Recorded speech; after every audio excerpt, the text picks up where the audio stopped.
In the shadowed heart of a Mississippi plantation, where the Mississippi River's fog clings like the breath of the damned, one door stood as a barrier between the living and something unholy. Locked with keys forged in secrecy, it guarded a sin so profound it could unravel souls. But when a forbidden ear pressed close, it heard not silence, but the eternal weep of redemption denied. What divine judgment awaited behind it? Tonight, we unlock the terror. In the sweltering cradle of Warren County, Mississippi, where the earth bled cotton under a relentless sun, the Belmont Plantation stretched like a vast, breathing entity, 800 acres of fertile bottomland scarred by the toil of bound hands. It was March 1861, and an unnatural chill had descended, as if the heavens themselves were withholding warmth, a prelude to the storm of war brewing on the horizon. The main house loomed 3 stories high, its white columns rising like the bleached bones of ancient giants, catching the dawn's pale light in a way that evoked not grandeur, but a skeletal warning. Spanish moss draped from the oaks like funeral shrouds, swaying in the wind with a whisper that mimicked the sighs of the oppressed. Here, amid the rhythmic clank of field tools and the distant lowing of cattle, lived 47 souls, 32 enslaved, their bodies etched with the invisible chains of ownership, tending the endless rows of cotton that bloomed white as innocence but reaped in blood. 15 were white, the Belmont family, their overseer, and transient hired hands who drifted in like ghosts with the seasons. The estate pulsed with a mechanical rhythm, orchestrated by Master Thomas Belmont, a man of 43 whose inheritance in 1854 had not softened the hardness in his eyes. He was a figure of peculiar precision, breakfast at 6 sharp, his fork scraping porcelain like a metronome, afternoon walks tracing the same dirt paths, his boots imprinting the soil with unyielding authority. He spoke in clipped sentences, his smiles rare as mercy, his face a mask carved from the same unyielding oak as the plantation's beams. Thomas's wife, Constance, had departed this world in 1858, felled by what the family physician termed a sudden fever, though whispers among the quarters suggested otherwise, a shadow of something unspoken, perhaps a divine retribution for sins buried deep. Their children, Margaret at 16 and Thomas Jr. at 13, dwelled within the house's echoing walls, seldom venturing beyond. Margaret, with her porcelain skin and eyes like storm clouds, had been schooled by tutors in isolation, her world shrinking like a wilting bloom. No balls, no callers, she moved through the halls like a spectre, her footsteps soft as prayers unanswered. The boy, frail and pale, was said to carry the weight of some inherited fragility, his coughs echoing at night like accusations from the grave. Overseer Hugh Garrett, a broad-shouldered man of 38 with a scar twisting his left cheek from a long-ago brawl, had commanded the estate's operations for 6 years. By the era's savage metrics, he was fair, the whip reserved for what he deemed necessity, its crack a reluctant thunder. But one edict he imparted with the gravity of Scripture, the East Wing's second-floor hallway, culminating in a door sealed against the world. "Approach not," he'd intone to every newcomer, his voice dropping to a rumble that vibrated like distant artillery. "Gaze not upon it. Speak not its name. And for the love of your eternal soul, inquire not." The door itself was mundane, solid oak, brass handle oxidized to a sickly verdigris, but its triad of locks gleamed with malevolent intent, a trinity of barriers evoking the Father, Son, and Holy Ghost twisted into guardianship of the profane. The east wing lay dormant, a forgotten limb of the house. 4 bedrooms lined its corridor, shrouded in dust-laden sheets that yellowed like aged parchment, windows barricaded against the sun, plunging the space into perpetual dusk, a twilight realm where shadows clung like unconfessed sins. No footfalls disturbed its silence save Master Belmont's, twice weekly on Tuesdays and Fridays. He'd ascend alone, canvas bag slung over his shoulder, its contents an enigma heavier than lead. 3 keys turned, click, clack, thud like the cocking of fate's hammer. 2 hours he'd remain, emerging with a countenance strained yet strangely satiated, the bag lighter, as if he'd deposited a burden or extracted a toll. Exhaustion etched his features, mingled with a darker gleam, satisfaction? Or the afterglow of communion with something infernal? No servant dusted those halls. No light pierced the shutters. Entry was forbidden, a commandment etched in the air, broken only thrice yearly for trivial men's far from the door, under Belmont's hawkish gaze. For 6 years, this covenant held, a fragile peace amid the plantation's undercurrents of despair. But beneath it simmered questions unvoiced: what sin necessitated such vigilance? Was it a hoard of earthly treasures, or something spiritual, a manifestation of guilt that could not be chained? The air in that wing carried a chill unrelated to weather, a psychic frost hinting at divine displeasure, as if the room housed not just secrets, but the echoes of Proverbs 28 verse 13, whoever conceals their sins does not prosper. Enter Samuel, 19 years forged in the crucible of Belmont's domain. Born to parents bartered away like chattel when he was 7, he'd mapped every inch of the estate, the winding paths through orchards heavy with peaches that bruised like flesh, the stables redolent of hay and horse sweat, the hidden nooks where workers stole moments of respite. Quick-witted and steadfast, he mended fences unsupervised, ferried missives to neighboring spreads, orchestrated the beasts' feeds with a precision that earned Garrett's nod. His hands, calloused yet deft, bore the scars of labor, but his eyes held a spark unextinguished, a quiet defiance, perhaps a flicker of the divine image marred but not erased. On March 14, 1861, dawn broke gray and foreboding, the river's fog coiling like serpents from Eden. Samuel was tasked with patching the main house's roof, where winter gales had pried shingles loose like fingers unearthing graves. Accessing via the attic's crawlspace, he navigated the dim expanse, tools clinking softly. Then, betrayal, a beam, rotted by unseen decay symbolic, perhaps, of the estate's moral rot, gave way with a splintering groan. He plummeted, crashing through plaster into the second-floor hallway below, shoulders slamming against floorboards that creaked in protest. Dust billowed like incense from a forbidden altar, pain lancing through him as breath fled his lungs. Vision swimming, he oriented, the east wing. 10 feet from the accursed door. Panic surged not from injury, but transgression, a spiritual trespass, as if he'd stumbled into the Holy of Holies unprepared. Scrambling upright, ignoring the fire in his arm, his sole imperative, escape, lest discovery brand him eternally. But as he lurched toward the stairs, a sound pierced the gloom, faint, ethereal, from beyond the door. Not wind, not creak of settling wood. Crying. Muted, rhythmic, like the lamentations of Jeremiah over Jerusalem's fall. Not raw sobs, but the exhausted inhalations of one long acquainted with sorrow, a soul drained of tears yet unable to cease grieving. Beneath it, a subtle cadence, creak-creak, as of a rocker swaying in perpetual motion, evoking the endless cycle of sin and penance. Samuel froze, heart thundering like Judgment Day's trumpet. The hallway's dimness amplified it, the air thick with dust motes dancing and slivers of light seeping through cracks, the scent of mildew and something metallic, like old blood. Fascination gripped him, not mere curiosity but a horrified pull, as if the sound tugged at his spirit, whispering of shared humanity in chains. Then, abrupt silence. Footsteps, light, deliberate, approached from within. Terror unfroze him, he bolted, stairs blurring in descent. He confided in none. To Garrett, he reported only the beam's failure, proffering his bruised shoulder as proof, omitting the wing's violation. For 3 days, he wrestled illusions, the fall. False disorientation, shadows playing tricks, his mind fabricating phantoms. But on the 4th, in the stable's hay-scented sanctuary, amid the snorts of horses and Joseph's rhythmic brushing, an elder of 20 years' endurance, Samuel's resolve cracked. Joseph, he ventured after a pregnant pause, that room in the east wing, how long's it been sealed? Joseph's brush halted mid-stroke. The horse stamped, crows caught afar like omens. Silence stretched, taut as a whip. Don't, Joseph murmured, back turned, voice laced with dread. Don't summon it with words. Don't let it root in your thoughts. Turning, his lined face etched with gravity, eyes shadowed by years of witnessing. Master Belmont, he ain't whole. Something fractured in him long ago, maybe inherited, like original sin.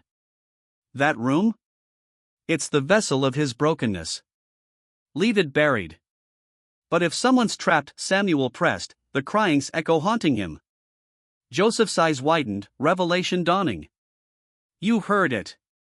The ceiling collapse, you landed there. Samuel's nod confirmed. Joseph exhaled, trembling. Mercy, boy. Seal your lips. Tell no one, not Garrett, not kin. Bury it deep, like the parable of the talents misused. Whatever wails behind that door, it's beyond our redemption. How can I ignore suffering? Samuel's voice cracked, empathy clashing with fear, a spark of Christ's compassion in a world of Caesar's. Joseph's tone hardened, eyes flinty. Because meddling invites the abyss. You'll vanish, like the others. The words hung heavy, pregnant with history. Others? Samuel's gut iced over. Joseph retreated to his task, shoulders hunched. Enough. For your soul's sake, forget. But oblivion eluded Samuel. Joseph's slip ignited vigilance, he observed anew. Belmont's rituals, the weekly ascents, bag in tow, descending lighter, perhaps offerings to a private idol, or extractions from a living sacrifice? Margaret at her window, gaze fixed eastward, not terror but weary surrender, as if she bore knowledge's cross. The estate's isolation, no feasts, no visitors, the dining hall's chandeliers dust-veiled, parlors locked like tombs. And a discovery in the kitchen's undercroft storage, medicinals amassed, bandages in stacks, laudanum vials glinting amber, carbolic's sharp tang, Latin-scrawled bottles evoking alchemical mysteries. Excess for a household, hinting at chronic affliction, a hidden wound festering like unrepented sin. Compelled by an inner fire, perhaps divine curiosity, or the serpent's temptation, Samuel plotted nocturnal vigil. The house's east flank boasted an ancient oak, branches clawing near the shutters like fingers seeking entry. Under moonless late March skies, stars veiled by clouds heavy as judgment, he slipped from quarters, shadows his cloak. Scaling the trunk, bark rough against palms, he perched where the locked room's windows loomed, shutters slatted, impenetrable. An hour's vigil yielded naught but chill seeping into bones, doubt mocking his folly. Then, illumination. A wan glow seeped through shutter cracks, lamp kindled within. Samuel's pulse quickened, he melded with the tree, breath shallow. Shadows danced, two silhouettes, one tall, authoritative, pacing with ritualistic stride, the other diminutive, stationary against the inferred wall, as if bound or resigned. 20 minutes they persisted, a tableau of tormentor and tormented, evoking Cain and Abel's eternal rift. Then darkness reclaimed, light extinguished like hope snuffed. Descending, limbs numb, Samuel pondered, Belmont's nocturnal visits confirmed complicity. The room held not artifacts, but life imprisoned, suffering. Was it a bastard child, symbol of lust's fruit? A mad kin, echoing King Saul's torment? Or something spectral, a manifestation of Belmont's guilt, haunting like the ghost in Hamlet, demanding justice? The confrontation unfolded on an April Tuesday morn, air thick with blooming jasmine's deceptive sweetness. Samuel hauled firewood to the kitchen's rear hall, arms laden with splintered logs smelling of earth and smoke. Rounding a bend, he nearly upended Margaret Belmont, 16, ethereal in her loose gown, skin luminous as moonlight on marble, hair bound tight as her constrained life. "Apologies, miss," he muttered, averting eyes per custom. She nodded, poised to pass, then halted. "Samuel?" Her voice, a whisper fragile as spun glass. "Yes, miss." A furtive glance down the corridor empty, save for dust motes swirling in a sunbeam. Her facade crumbled, desperation flared in her eyes, twin pools of storm-tossed sea. "You fell, 3 weeks past. Through the ceiling into the east wing. I heard the thud, peered out, saw you fleeing that hall." Denial rose instinctive, but her gaze pinned him. Yes, miss." She edged nearer, urgency electric. "Did you hear, from the room? Anything?" Samuel's mind raced, lie, preserve the veil? But her plea mirrored his turmoil, a shared burden of knowledge's curse. The crying's memory resurfaced, a spiritual siren call. He hesitated, the air between them charged with unspoken alliance, the hallway's walls seeming to close in like confessional confines. What escaped his lips could shatter everything, a confession bridging divides of race and station, inviting divine intervention or infernal wrath. Margaret's breath hitched, her thin hands clasping as if in prayer, the plantation's secrets teetering on revelation's edge. In that moment, the room's mystery deepened, laced with themes of redemption denied, sins inherited, and the inexorable pull toward truth's light or its consuming fire. As Samuel weighed his words, the house seemed to hold its breath, the distant field songs fading, leaving only the pulse of impending doom. Margaret's eyes bored into him, pleading for solidarity in this web of shadows. He opened his mouth, the truth bubbling forth like waters from a struck rock, unaware that this exchange would unravel threads leading to horrors biblical in scale, guilt's chains, justice's sword, and the haunting legacy of a soul's imprisonment. Yet, in the quiet, a deeper symbolism stirred, Samuel as the unwitting prophet, Margaret the reluctant witness, Belmont the Pharaoh hardened against mercy. The room, perhaps, a modern ark housing not glory, but judgment. What lay beyond? A child malformed by sin's twist? A lover concealed in shame? Or Belmont's own fractured psyche, manifested in flesh? The air thickened, pregnant with revelation, as Samuel's voice broke the stasis. The air in the narrow rear hallway hung thick with the scent of wood smoke and damp stone, the kind of stillness that presses against the skin like unseen hands. Samuel stood frozen, firewood still cradled in his arms, as Margaret Belmont's words sliced through him sharper than any overseer's blade. "I heard crying," he confessed, the truth escaping before survival could cage it again. Margaret's face drained of what little color it possessed. Her lips parted, but no sound came. For an endless heartbeat she swayed, one pale hand finding the wall as though the house itself might betray her next. Then she steadied, though her eyes, storm-dark and ancient beyond her 16 years, glistened with something older than grief. "How long?" Samuel began. "Don't." The word cracked like dry timber. "Don't ask me anything. I can't, I won't." She pressed her knuckles to her mouth, fighting an internal war Samuel could only glimpse. Then, in a voice so low it seemed drawn from the marrow of her bones, she spoke the sentence that would haunt him forever. "My father is not well. He has not been well for a very long time." Samuel's pulse roared in his ears. "What's in that room?" Margaret's gaze dropped to the floorboards, as though the answer lay written in the grain. "A sickness. Not of the body. Of the mind." She swallowed. "And there is nothing any of us can do. But if someone is suffering."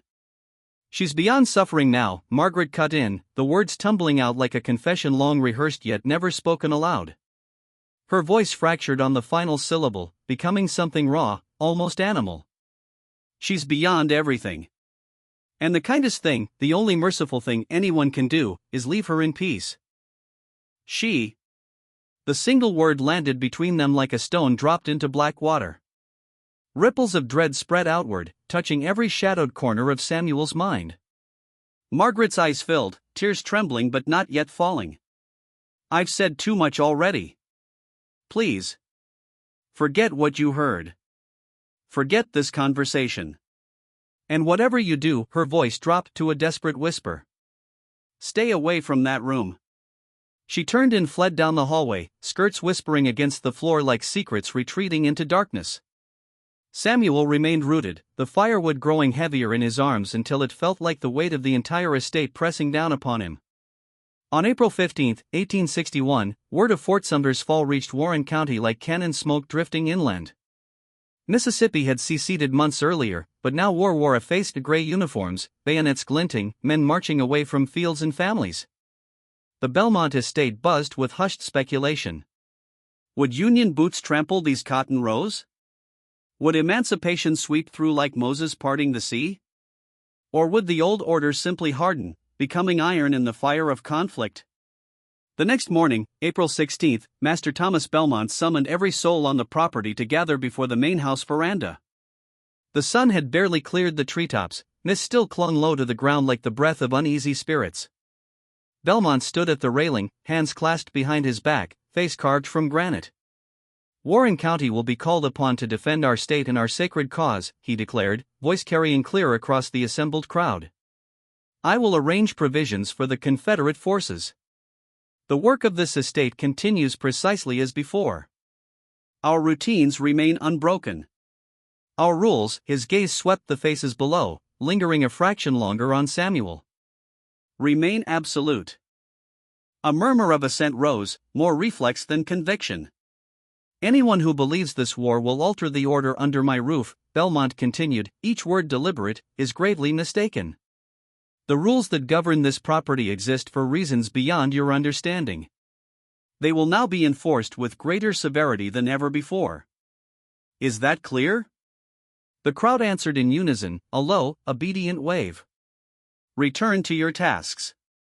That evening, behind the stables where the last light bled red across the horizon, Joseph found Samuel currying a mare with mechanical strokes. "He knows," Joseph said without greeting. Samuel's hand stilled on the brush. Cold crawled up his spine like river water. Knows what? That you've been asking. Watching. He sees everything, Samuel. Always has. And now, with war breathing down every neck, he'll watch closer. He'll punish swifter. I told no one. Don't matter. Joseph stepped nearer, voice dropping to match the gathering dusk. He reads it in the way you carry yourself. The way your eyes lift toward that wing when you think no one notices. I've seen it before. Samuel waited, throat dry. 6 years ago, before you worked so close to the house, there was a man. Daniel. Good hand. Quiet. But curious. Started asking soft questions about the East Wing. Started lingering near the shutters at night, same as you. Then one morning he was gone.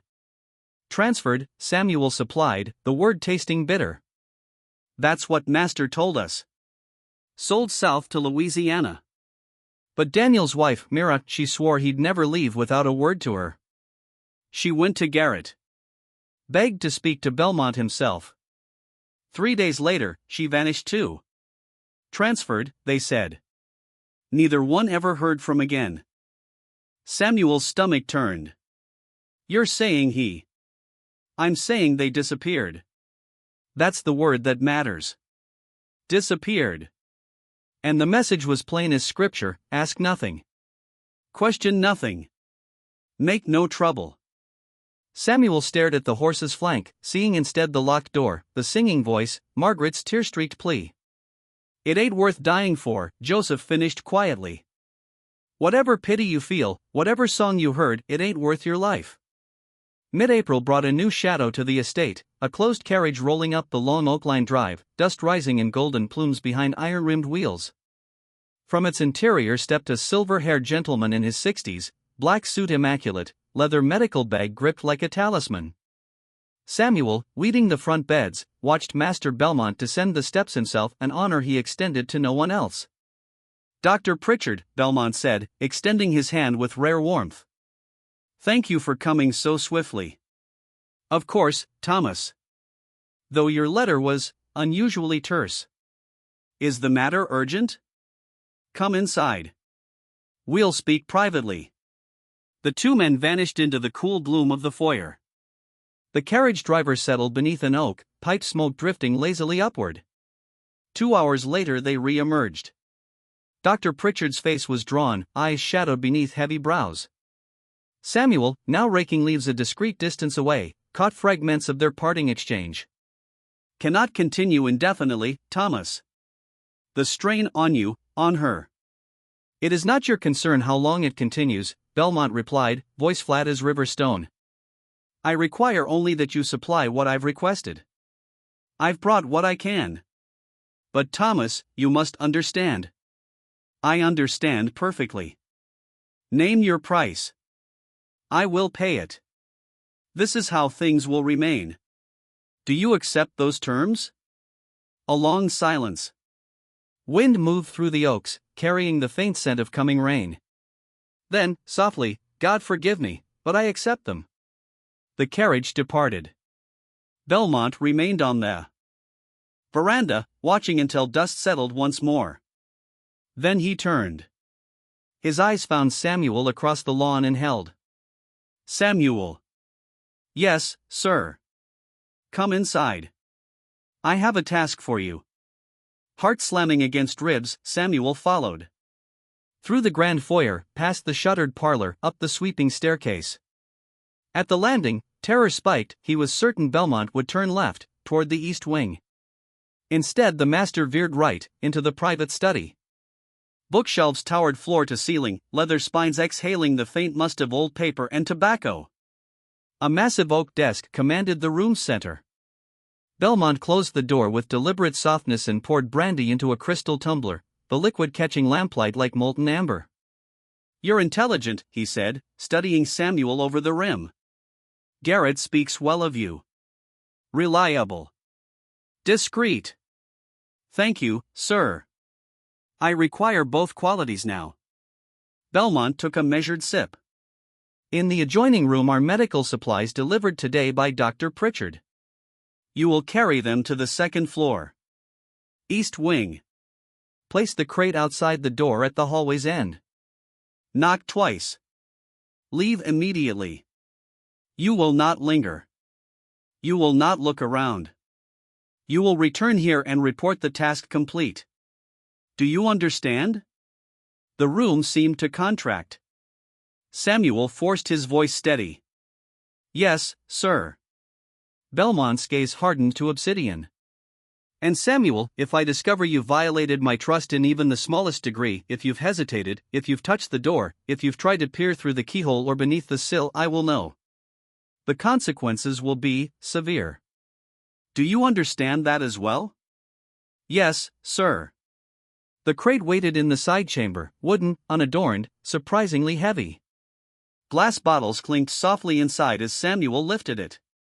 His arms trembled, not from weight, but from the knowledge of where he was going. Up the stairs. Turn left. Into the east wing corridor. The hallway swallowed light. Thin gray bands leaked through shutter slats, striping the floor like prison bars. Each footfall echoed, amplified by the silence. The air grew colder, thicker, pressing against his lungs as though the walls themselves exhaled reluctance. He reached the door. Set the crate down, careful, silent. Raised his fist to knock. And froze. From the other side came sound.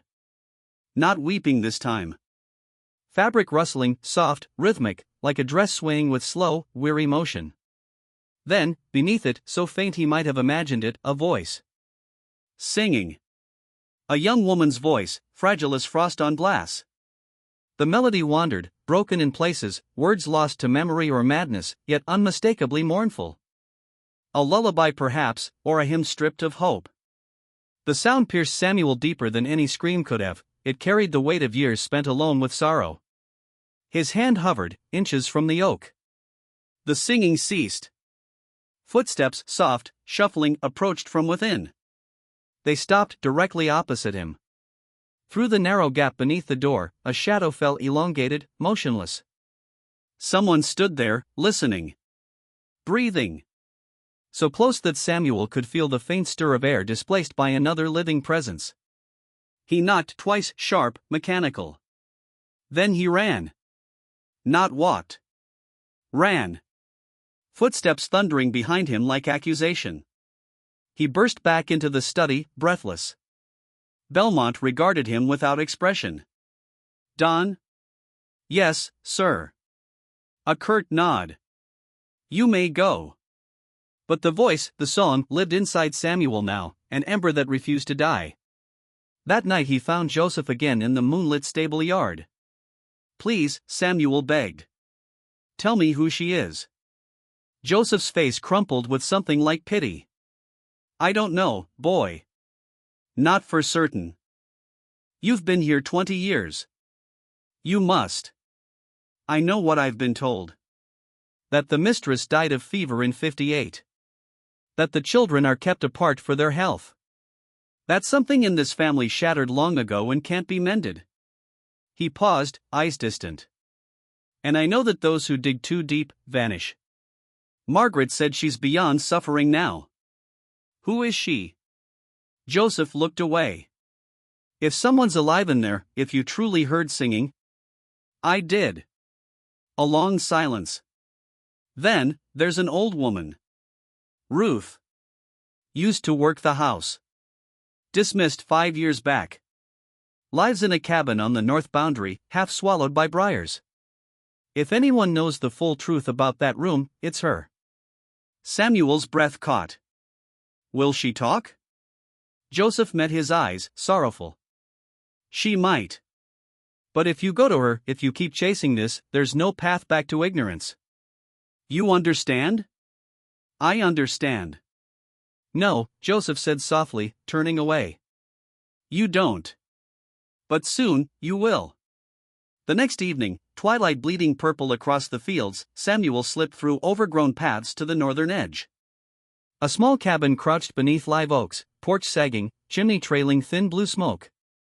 An elderly woman sat in a cane rocker, pipe clenched between teeth, eyes sharp as flint despite the years etched into her face. She spoke before he reached the steps. "You're the boy been asking questions." "Yes, ma'am." "Joseph sent you." "He did. Said you might know about the locked room." Ruth drew deeply on the pipe. Smoke curled upward, ghostly in the fading light. "I know," she said simply. And in the stillness that followed, the weight of years, of secrets kept, of mercy denied, settled over them both like the coming night. Ruth's cabin squatted at the frayed edge of the Belmont estate like a forgotten relic, half devoured by twisting vines and thorned briars that clawed at the weathered boards. Twilight bled across the sky in bruised purples and golds, the air heavy with the earthy musk of damp soil and pipe tobacco. Samuel approached on foot, his boots sinking softly into the loamy path, heart hammering with a mix of resolve and dread. The old woman rocked slowly on her porch, pipe stem clenched between teeth worn smooth by decades, her eyes sharp as a hawk's despite the wrinkles framing them, fixing on him long before he spoke. "And knowing has cost me everything I had," Ruth said, her voice gravelly, laced with the weary cadence of one who'd carried burdens too long. Smoke curled from her pipe like incense rising from an altar of regrets. "You sure you want that weight on your soul?" "I need to know," Samuel replied, standing at the base of the creaking steps. The words felt heavy on his tongue, like confessing a sin he couldn't yet name. "Why?" Ruth's gaze pierced him, unflinching. "What good does knowing do? Can you shatter those locks? Can you rewrite the past? Can you mend what's shattered in that cursed family?" "No," Samuel admitted, the admission tasting of defeat. "But I can't erase what I've already glimpsed. Can't silence the wondering that gnaws at me night after night." Ruth nodded, slow and deliberate, as if weighing his spirit on invisible scales. She tapped the pipe against the railing, embers scattering like fleeting sparks of hope.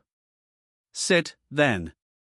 And heed me close, 'cause I'll speak this truth." But once Samuel lowered himself onto the porch step, the wood groaning under his weight.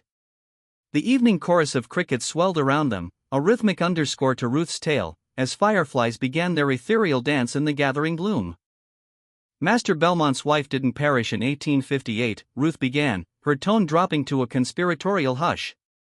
"That's the lie they spin, woven tight as spider silk. Constance Belmont lives. And she's the ghost haunting that locked chamber." Samuel's blood turned to ice in his veins. The world tilted slightly, the cabin's shadows lengthening like accusing fingers. He could almost hear the faint echo of that singing voice, carried on the breeze from miles away. "You've got to grasp the roots of it," Ruth continued, relighting her pipe with a match that flared bright against the dusk. The flame illuminated the deep lines of her face, etched by years of silent observation. "Thomas Belmont wasn't always the iron-willed tyrant he is now.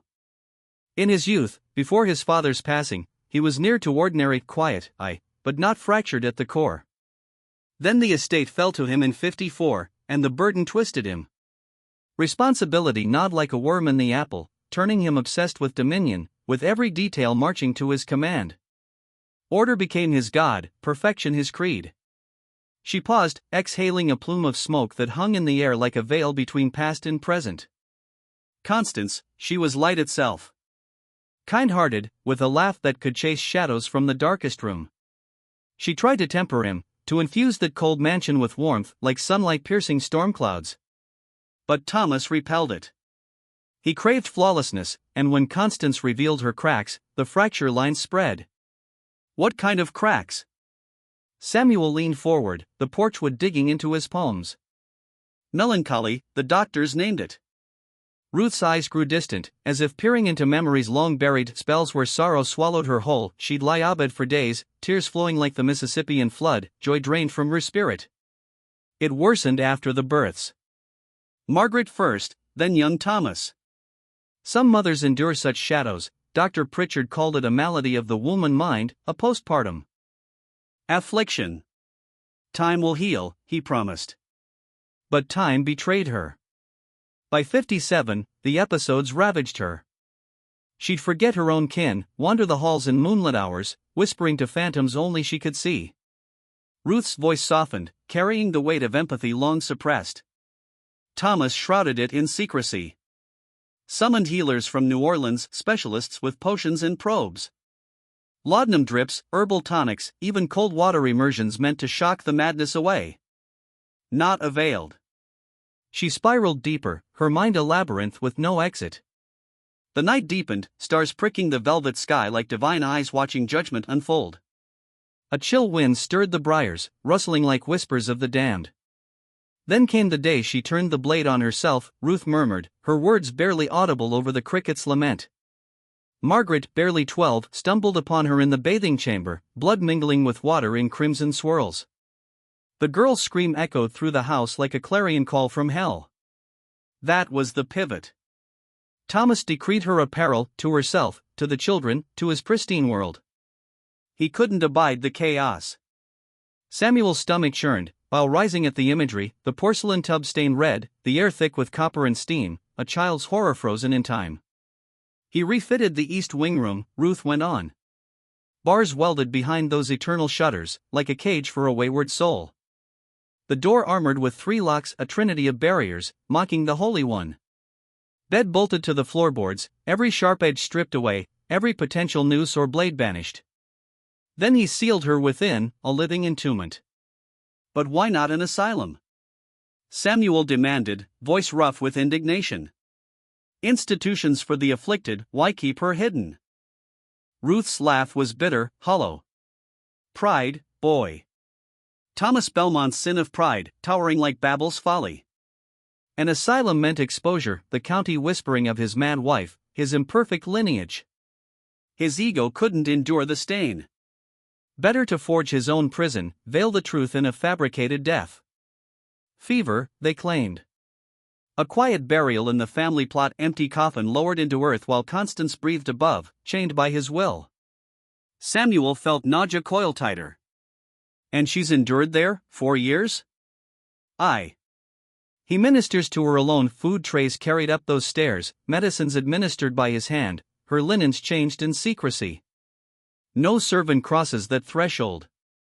Even the children. Thomas spun the lie of her passing.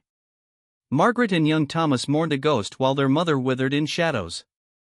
Fear binds them, fear of his wrath, his unyielding gaze. But Margaret knows, Samuel interjected. She confided as much. Beyond suffering, she said. Ruth nodded, sorrow etching deeper lines. The girl unraveled the thread 2 years past. Heard her mother's song drifting through the walls one sleepless night. I am fractured by madness. But what power has a 16-year-old lass? Trapped in that mausoleum of a home, father's shadow looming eternal. She feigns ignorance, a mask of obedience, lest she join her mother in chains. And Dr. Pritchard? Samuel pressed, the pieces aligning like stars in a cursed constellation. He's complicit from the Genesis. Thomas's gold silences his qualms, laudanum to dull her edges, tonics to sustain her frail form. The doctor's soul wrestles, I reckon, but avarice wins. God forgive him, as he mutters in his cups. Samuel sat in stunned silence, the revelation crashing over him like a biblical flood. A woman interred alive, her existence erased by hubris. The spiritual weight pressed, Thomas is a false god, playing creator and jailer, defying Proverbs 16 verse 18, pride goes before destruction. Constance, a martyr to his sin, her melancholy, perhaps divine judgment on a house built on sand. Why dismiss you? Samuel asked finally, voice hoarse. Ruth's eyes hardened. I dared speak truth. Suggested proper care might mend her, fresh air, companionship, not this solitary hell worsening her torment. Thomas's fury was cold as winter river. Banished me that week, though he spared total exile.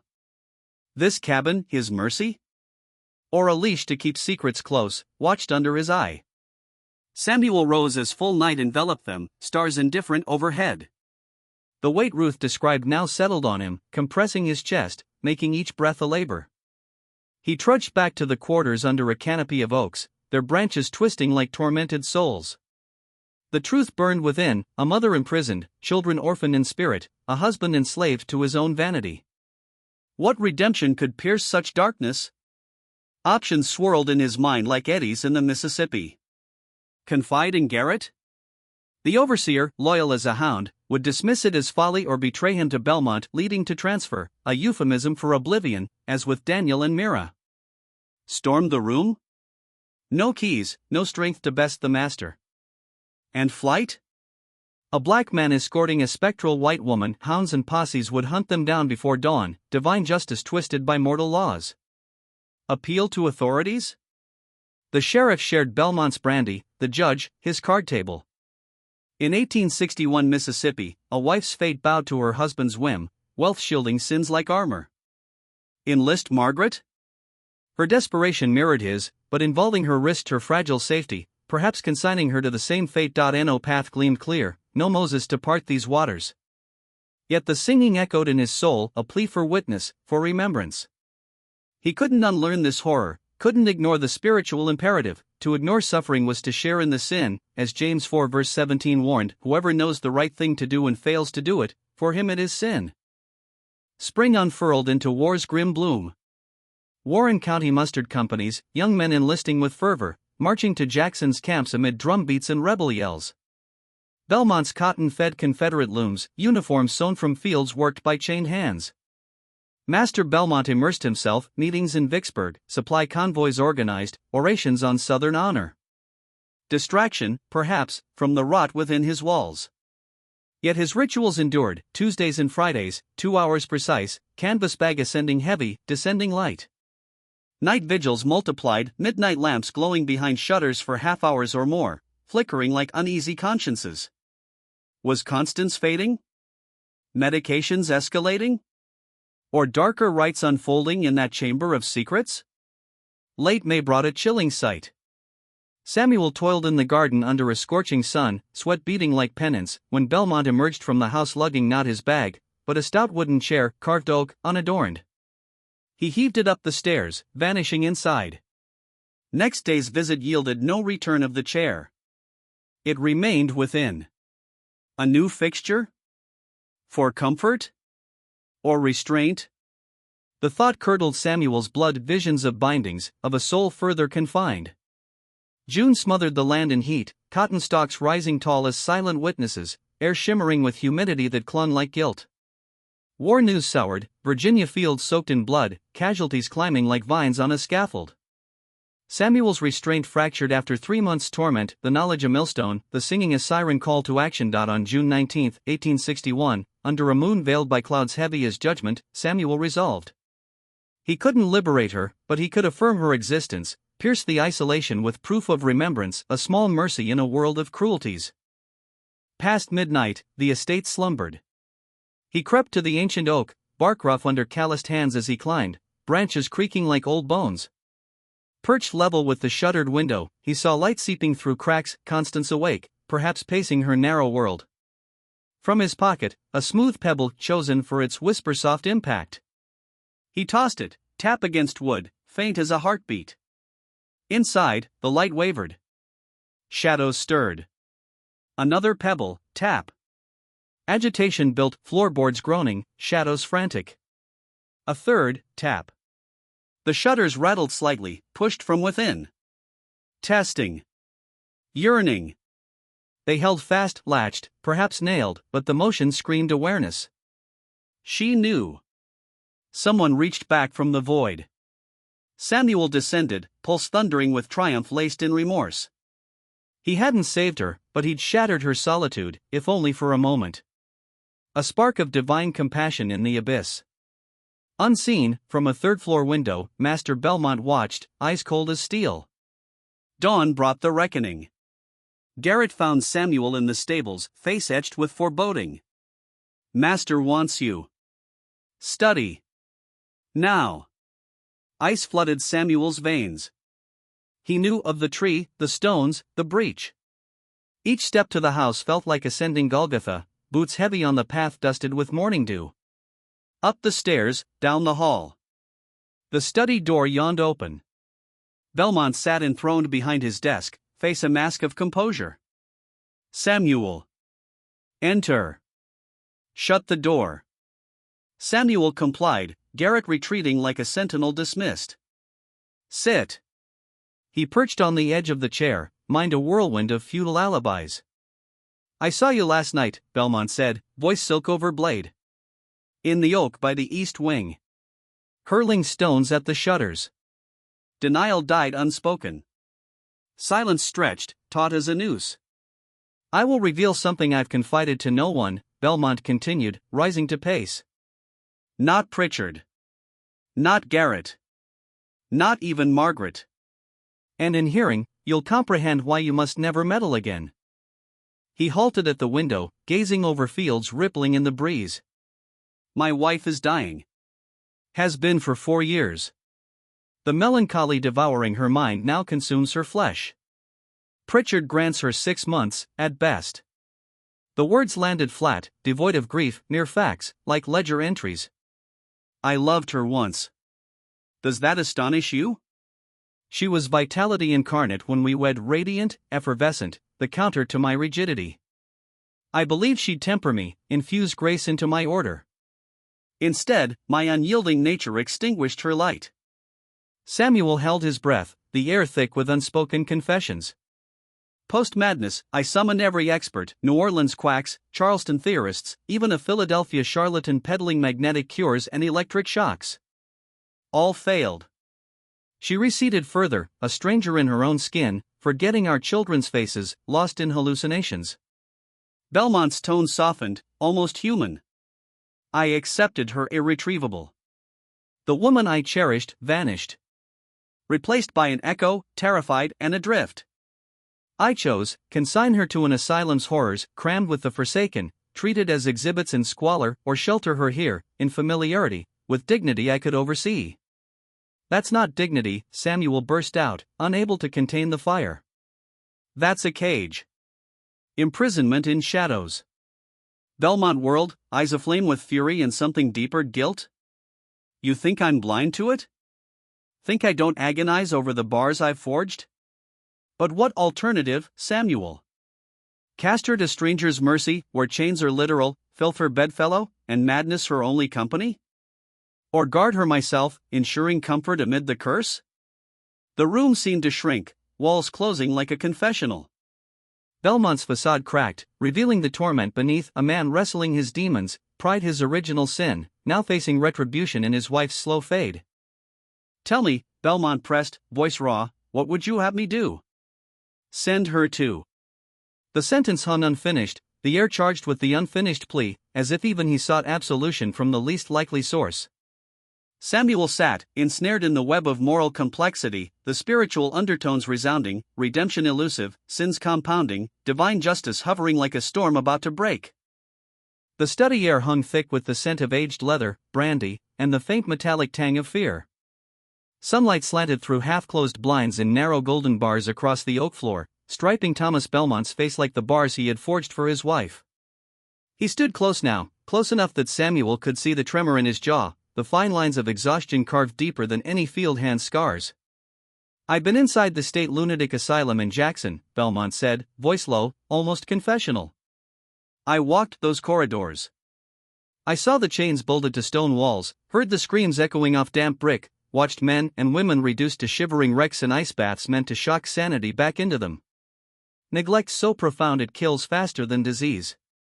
Constance would not survive a month there. She would wither. She would break completely.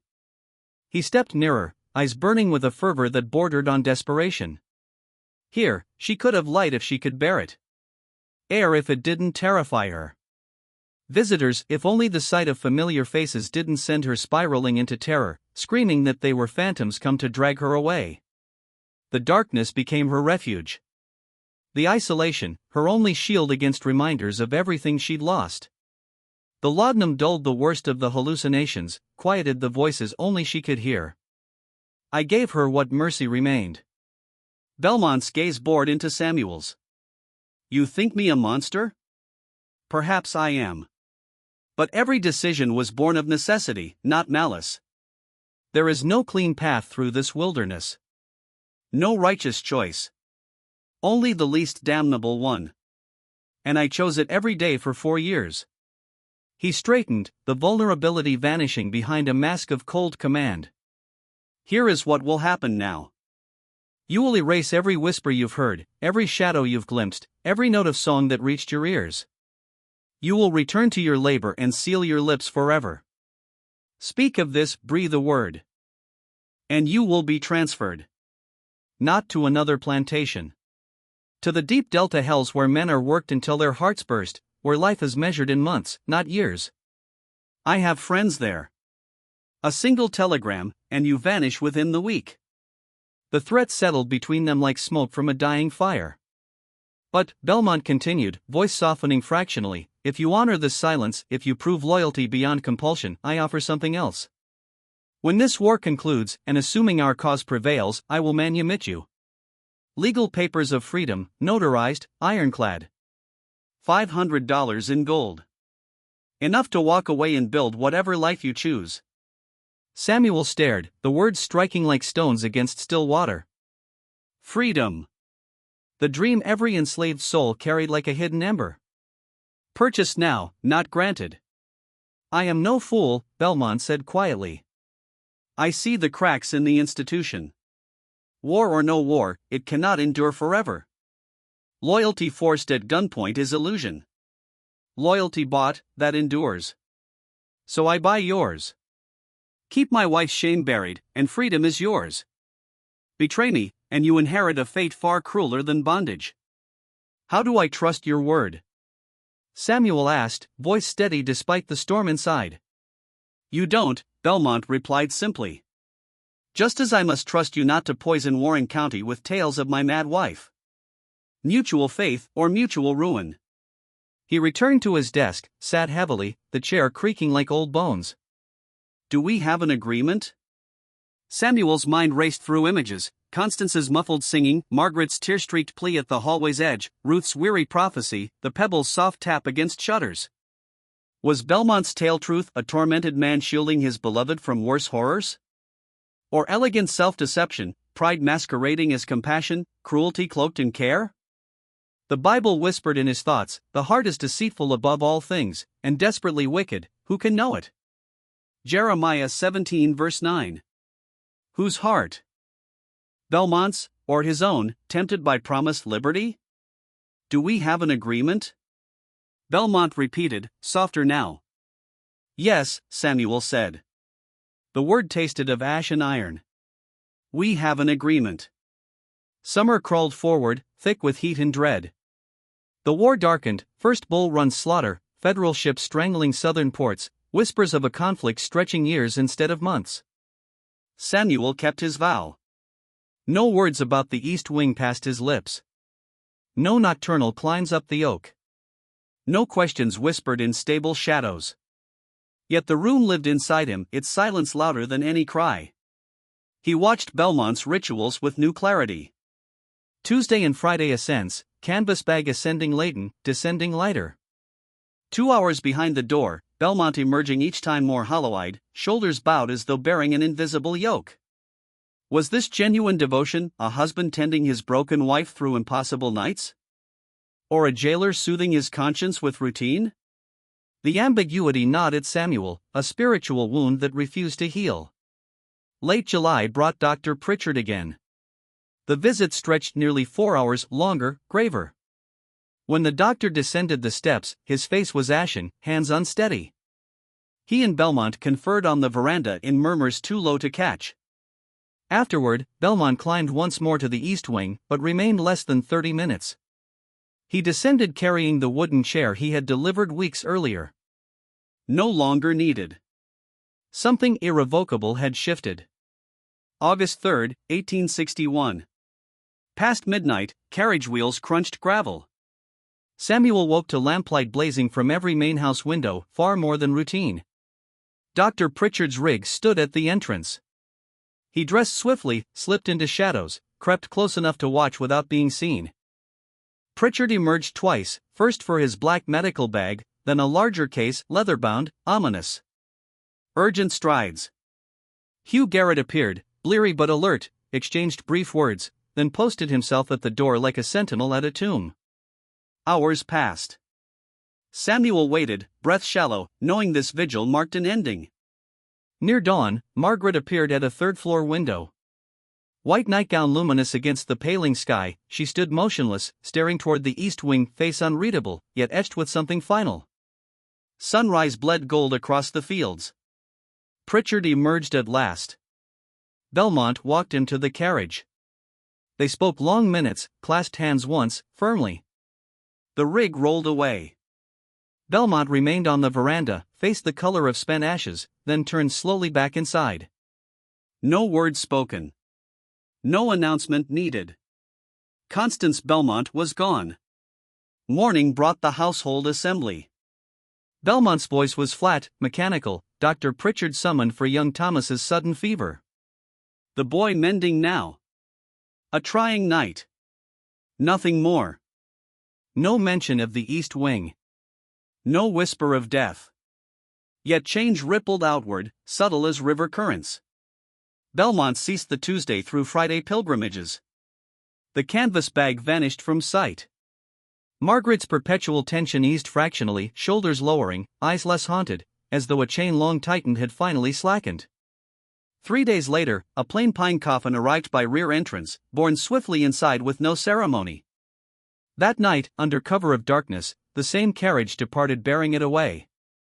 No graveside prayers on Belmont land. No obituary in the Vicksburg papers. A woman officially dead since 1858 could not die twice.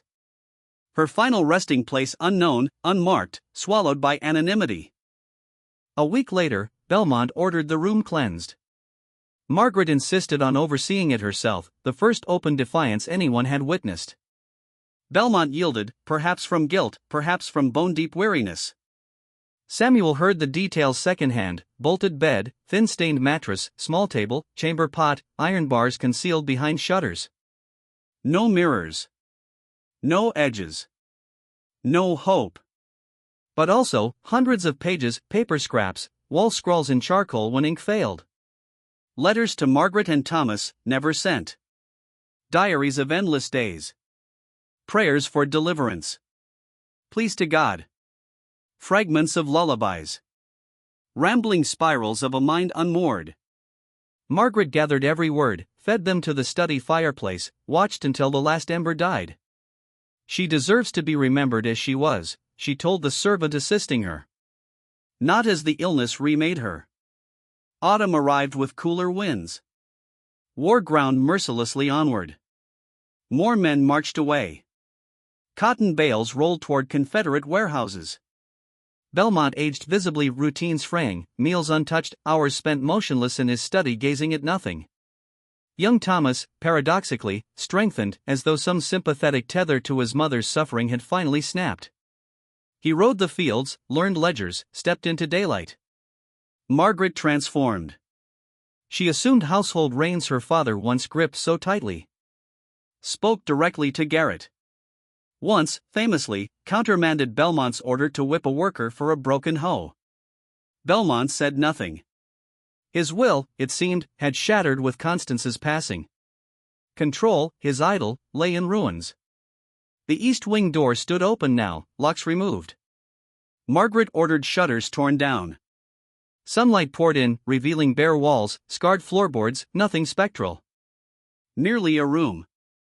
A place where a woman had lived and died in darkness. September brought summons. Belmont waited behind his desk, diminished. "Samuel," he said. "I owe you something." A leather pouch slid across the wood, manumission papers, notarized, legal. $500 in gold coins. "I keep my word," Belmont murmured. "You guarded her dignity when you could have destroyed it. You are free. Leave when you wish. Or stay, for wages. Your choice." Samuel lifted the pouch. Weight of liberty in his palm, everything dreamed of, now real. "No obligation to remain," Belmont added. "Though you would be welcome." Samuel studied the man. Hollow cheeks, eyes shadowed by grief and self-reproach. "Did you love her?" he asked quietly. "Truly? Or was the room only pride wearing love's mask?" Long silence. Wind sighed through open windows. "I no longer know," Belmont whispered. "I believed I shielded her. shielded us. Now I see only what I wrought. It is finished. I must live with the remainder. Samuel thought of Ruth's weary gaze, Margaret's silhouetted dawn, the first faint crying through oak. I'll stay, he said. For now. As a free man. For wages. And when I choose to go, I will go. Belmont nodded, unable to meet his eyes. And Master Belmont, you say you don't know if it was love or pride. But you do know. That uncertainty, that is your prison now. The one you cannot unlock. Belmont's face crumpled. A single, silent nod. Samuel walked out into autumn light, papers in pocket, gold against his heart. War raged 4 more years. Confederacy crumbled in 1865. Slavery ended. Samuel's 1861 freedom became quiet history. He had walked free years before the proclamation. In 1866 he left Belmont land, gold-buying Tennessee acres. He married, fathered children, watched a new century dawn. The locked room never left him. Late nights, he told his grandchildren, not as ghost tale, but cautionary truth, cruelties born not of hatred, but of love warped beyond recognition. Good intentions forging chains. Pride eclipsing mercy. A man's conviction that his protection outweighed another's liberty. The room held no specters. It was haunted by choices, and those echoes endure longest. Margaret departed Mississippi in 1867 for Charleston. Reinvented quietly. Taught schoolchildren. Never wed. Died 1903, secrets sealed. Thomas Belmont perished 1869, alone in his study. Estates sold for debts. Became boarding house, then tenements. Demolished 1934. Whispers persisted, local legend, embellished, distorted. Truth and fiction blurred. But Samuel knew. And in knowing, carried the weight, that the truest hauntings are not of the departed, but of the living who must bear what they have wrought. That divine justice arrives not always in thunder, but in silence. When locks fall away, sunlight enters, and a man finally confronts the cell he built for another, only to find it was his own all along.